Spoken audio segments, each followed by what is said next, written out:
स्वामी याग सेवा केल्यानंतर खरंच आयुष्यात बदल होतो का? 6 महिन्यामध्ये स्वप्नदर्शन अनुभवता येतो का?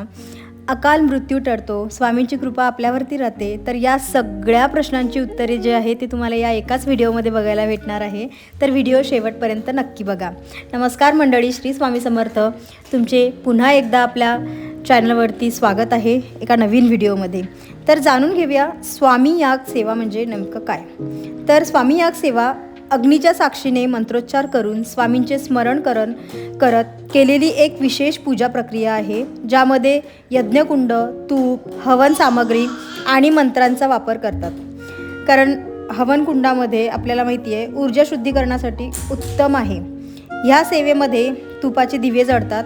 हवनकुंड मी केलं नाही घरी, कारण माझ्या घरी छोटं बाळ आहे, त्यामुळे हवनामुळे तिला काही त्रास होऊ नये त्यामुळे मी नाही केलं. पण दिवसभर अखंड तुपाचा दिवा जो आहे तो मी लावला होता. तर या सेवेमध्ये तुपाचे दिवे जळतात. आता या सेवेचे मी तुम्हाला फायदे सांगते. पहिला तर तुपाच्या दिव्यामुळे नकारात्मक ऊर्जा नष्ट करण्याची जी ताकद आहे ती अग्नीमध्ये आहे. ते अग्नी सर्व अशुद्धता जी आहे ती जाळून टाकते.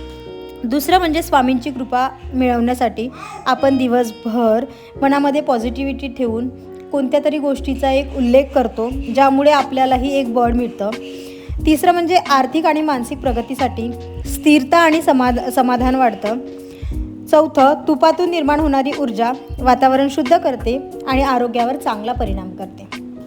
आता ही पूजा करताना सगळ्यात आधी तुपाचा दिवा प्रज्वलित केला, गणपतीचं पूजन केलं आणि ओम गणगणपते नमः या मंत्राचा वापर केला.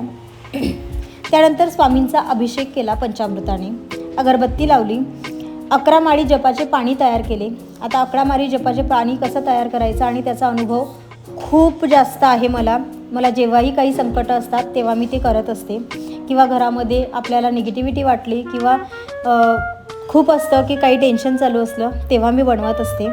आणि 11 माळी जप करताना ध्यान मन खरंच एकाग्र होतं. त्यानंतर 21 स्वामी चरित्र सारामृताचे अध्याय वाचले, आरती केली. आता श्रद्धा आणि विश्वास असेल, नियमितता असेल, कन्सिस्टन्सी असेल तर परिणाम खरंच नक्की दिसेल. मी खूप पोस्ट बघितल्या, जर ईश्वर रागवला तर गुरु आपल्याला वाचवू शकतो, पण गुरु रागवला तर कोणीही आपल्याला वाचवू शकत नाही. त्यामुळे स्वामींची कृपा खूप महत्त्वाची आहे.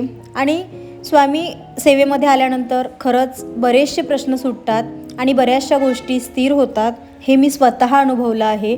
त्यामुळे अकाल मृत्यू टळतो का? तर हे जे आहे ते सायंटिफिकली प्रूफ झालेलं नसेल मे बी, पण आपल्या मनामध्ये खूप जास्त विश्वास असतो की ह्या गोष्टी होत नाहीत. त्यामुळे आपलं जे काम आहे ते काम करत राहायचं. आपल्याला जर बरं वाटत असेल स्वामी सेवा करून तर आपण ते नक्की करावी, कारण शेवटी मृत्यू कोणाच्याच हातामध्ये नाही आहे. ह्या गोष्टी ईश्वराच्या भरोशावर आहेत आणि आपण त्याच्यावरती भरोसा ठेवलाच पाहिजे. कारण श्रद्धा असेल, मानसिक शांतता आणि आत्मविश्वास आपल्याला मिळतो. तर तुमचं काय मत आहे की खरंच अकाल मृत्यू येत नसेल तर मला खरंच कमेंटमध्ये नक्की सांगा की तुम्हाला याबद्दल काय वाटतं. पण स्वामींची सेवा करून भरपूर अशा लोकांच्या ज्या आहेत त्या प्रचंड अशा असंख्य अशक्य गोष्टी ज्या आहेत त्या शक्य झालेल्या आहेत. त्यामुळे ज्यांना तो अनुभव आलेला असतो तर त्यांचा खरंच विश्वास हा दुप्पट तिप्पट असतो. आणि ज्यांना अनुभव येत नाही किंवा काहीतरी चुकलेलं असेल किंवा काही दोष असेल तर अनुभव खरंच येत नसेल तर त्यांचा विश्वास नसतो. पण ह्या सगळ्या गोष्टी आत्मविश्वास आणि श्रद्धा याच्यावरती डिपेंड आहे. तुम्ही किती श्रद्धा ठेवतात, किती आत्मविश्वासाने त्या गोष्टी करतात त्यावरती. आता जेव्हापासनं स्वामी सेवा सुरू केली तेव्हापासनं खरंच बरेचसे प्रश्न सुटलेले आहेत. आणि मला तरी वाटतं की 6 महिन्यामध्ये काहीतरी बदल नक्की होईल. आणि अशाच नवनवीन व्हिडिओसाठी आपल्या चॅनलला तुम्ही सबस्क्राईब करा आणि व्हिडिओ आवडला असेल तर लाईक करा आणि कमेंट नक्की करा. श्री स्वामी समर्थ. तुमच्या सर्व इच्छा पूर्ण होवोत हीच माझी प्रार्थना. सगळ्यांना पुन्हा एकदा श्री स्वामी समर्थ. भेटूयात नवीन एका व्हिडिओमध्ये.